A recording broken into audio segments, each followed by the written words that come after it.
Toxic ಅಂದ್ರೆ ಏನೋ ಅನ್ಕೊಂಡಿದ್ದೆ, ಆದ್ರೆ ಮತ್ತೆ ಅದೇ ಅಪ್ಪ ಮಗನ ರಿವೆಂಜ್ ಸ್ಟೋರಿನ. ಅಯ್ಯೋ ಎಸ್, ಟಾಕ್ಸಿಕ್ ಟ್ರೈಲರ್ನ ನೋಡಿದೆ.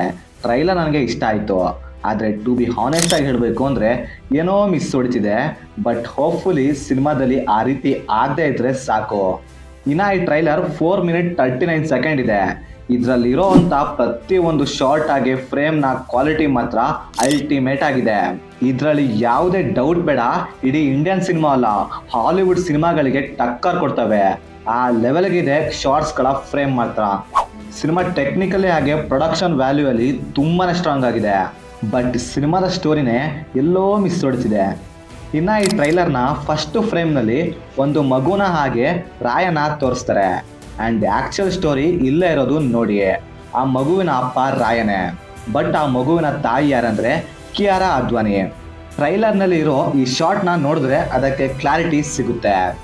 ಆದರೆ ಇವಾಗ ಕಿಯಾರಾ ಮತ್ತು ನಮ್ಮ ರಾಯ ಬೇರೆ ಬೇರೆ ಆಗಿರ್ತಾರೆ. ಬಿಕಾಸ್ ಆಫ್ ರಾಯೋ ಮಾಡೋವಂಥ ಕೆಲಸಗಳಿಂದ ತುಂಬ ಹುಡುಗಿಯರ ಜೊತೆ ಆಟ ಆಡಿಕೊಂಡು ತುಂಬ ಕೇರ್ಲೆಸ್ ಆಗಿರ್ತಾನೆ.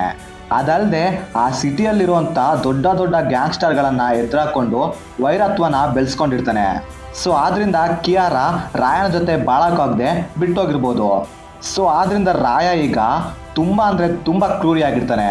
ಅದು ಯಾವ ಲೆವೆಲ್ಗೆ ಅಂದರೆ ರಿಲೇಷನ್ಶಿಪ್ ಅಂದರೆ ಏನಂತಾನೆ ಗೊತ್ತಿಲ್ಲದ ರೇಂಜಿಗೆ ಕ್ರೂರತ್ವನ ಬೆಳೆಸ್ಕೊಂಡಿರ್ತಾನೆ.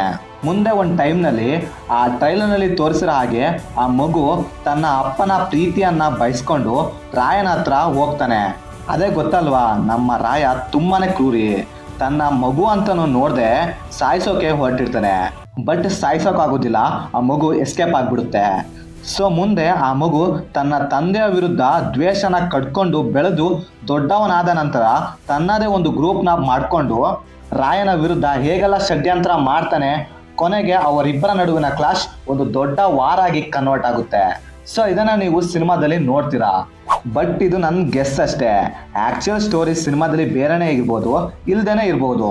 ಸೊ ಎನಿವೆ, ಈ ಸಿನಿಮಾನ ನೀವೇನಾದರೂ ಫ್ಯಾಮಿಲಿ ಜೊತೆ ನೋಡಬೇಕು ಅಂತ ಅಂದ್ಕೊಂಡಿದ್ರೆ ಐಡಿಯಾನ ಇಲ್ಲಿಗೆ ಬಿಟ್ಬಿಡಿ. ಅಪ್ಪಿ ತಪ್ಪಿ ಫ್ಯಾಮಿಲಿ ಜೊತೆ ನೋಡಿದ್ರೆ ಕತೆ ಅಷ್ಟೇ. ಇನ್ನು ಸಿನಿಮಾದಲ್ಲಿ ಆ ರೀತಿ ಸೀನ್ಸ್ಗಳು ಬೇಜಾನ್ ಇರ್ತವೆ, ನೋಡಿಕೊಂಡು ಸಿನಿಮಾನ ನೋಡ್ರಿ. ಯಾಕಂತ ಗೊತ್ತಲ್ವಾ, ಟ್ರೈಲರ್ನಲ್ಲಿ ತುಂಬಾ ಸೀನ್ಸ್ಗಳಿದ್ದಾವೆ. ಇನ್ನು ಆ್ಯಕ್ಚುಲ್ ಆಗಿ ನನಗೆ ಟ್ರೈಲರ್ನಲ್ಲಿ ಇಷ್ಟ ಆಗಿದ್ದು ಇದರ ವಿಜುವಲ್ಸ್ ಹಾಗೆ VFX ಸಖತ್ ಗುರು, ಕ್ರೇಜಿ ಆಗಿತ್ತು. ಹಾಲಿವುಡ್ ಮೂವಿಗಳಿಗೆ ಟಕ್ಕರ್ ಕೊಡೋ ರೇಂಜ್ಗೆ ಕ್ವಾಲಿಟಿ ವೈಸಲ್ಲಿ ಸಿನಿಮಾ ಇಂಪ್ರೆಸ್ ಮಾಡ್ತು. ಆ್ಯಂಡ್ ಸಿನಿಮಾದ ಸ್ಕೇಲ್ ಮಾತ್ರ ಹೆವಿ ಗ್ರ್ಯಾಂಡ್ ಆಗಿದೆ. ಎಕ್ಸ್ಪೆಕ್ಟ್ ಮಾಡಿರಲಿಲ್ಲ ಈ ಲೆವೆಲ್ಗೆ ಔಟ್ಪುಟ್ ಬರುತ್ತೆ ಅಂತ. ಇನ್ನು ಸಿನಿಮಾದಲ್ಲಿ ಆ ರಾಯ ಕ್ಯಾರೆಕ್ಟರ್ಗಿಂತ ಯಶ್ ಅವರ ಯಂಗರ್ ವರ್ಷನ್ ಕ್ಯಾರೆಕ್ಟರ್ ಮಾತ್ರ ಏನು ಗುರು, ಆ ಕ್ಯಾರೆಕ್ಟರು ಯಪ್ಪ ಇಂಪ್ರೆಸ್ ಮಾಡ್ತು. ಅಂದರೆ ಆ ಕ್ಯಾರೆಕ್ಟರ್ನ ಅಗ್ರೆಷನ್ ಆಗಿರ್ಬೋದು, ಆ್ಯಟಿಟ್ಯೂಡ್ ಆಗಿರ್ಬೋದು ಪೀಕ್ ಆಗಿತ್ತು ಗುರು. ಆ್ಯಂಡ್ ಆ ಡೈಲಾಗ್ಸ್ಗಳು ಚಿಂದಿ ಅಂತೀನಿ. ಇನ್ನು ಆ ಟ್ರೈಲರ್ನಲ್ಲಿ ರುಕ್ಮಿಣಿ ವಸಂತ್ ಹಾಗೆ ಆ ರಾಯ ನಡುವೆ ಬರುವಂಥ ಒಂದು ಸೀನ್ ಇದೆಯಲ್ಲ, ಎಕ್ಸ್ಪ್ಲೈನ್ ಮಾಡೋಕ್ಕಾಗೋದಿಲ್ಲ ಸಿನಿಮಾದಲ್ಲಿ ಇನ್ಯಾವ ರೇಂಜಿಗೆ ಸೀನ್ಸ್ಗಳನ್ನು ಇಟ್ಟಿದ್ದಾರೆ ಅಂತ. ಈ ಸರಿ ಯಶ್ ಅವರು ವೈಲೆನ್ಸ್ನ ತುಂಬಾ ಆಳವಾಗಿ ಹೋಗಿ ಎಕ್ಸ್ಪ್ಲೋರ್ ಮಾಡೋಕ್ಕೆ ಟ್ರೈ ಮಾಡಿರೋದು ಇಷ್ಟ ಆಯಿತು. ಸೊ ಅದು ಎಷ್ಟರ ಮಟ್ಟಿಗೆ ಎಫೆಕ್ಟಿವ್ ಆಗಿ ವರ್ಕ್ ಆಗುತ್ತೆ ಅಂತ ಸಿನಿಮಾ ರಿಲೀಸ್ ಆದಮೇಲೆ ಗೊತ್ತಾಗುತ್ತೆ. ಸೊ ಓವರಾಲ್ ಆಗಿ ಟ್ರೈಲರ್ ನನಗೆ ಇಷ್ಟ ಆಯಿತು, ಆದರೆ ಸ್ಟೋರಿ ವೈಸ್ನಲ್ಲಿ ನನಗೆ ಎಲ್ಲೋ ಏನೋ ಮಿಸ್ ಹೊಡಿತಿದೆ. ಸಿನಿಮಾದಲ್ಲಿ ಆ ರೀತಿ ಆಗದೆ ಇದ್ರೆ ಸಾಕು ಅಂತ ದೇವರಲ್ಲಿ ಕೇಳ್ಕೊತೀನಿ. ಸೊ ನೀವೇನಾದರೂ ಈ ಟ್ರೈಲರ್ನ ನೋಡಿದರೆ ನಿಮಗೇನು ಅನ್ನಿಸ್ತು ಅಂತ ಕೆಳಗಡೆ ಕಮೆಂಟ್ ಮಾಡಿ ತಿಳಿಸ್ಬಿಡ್ರಪ್ಪ.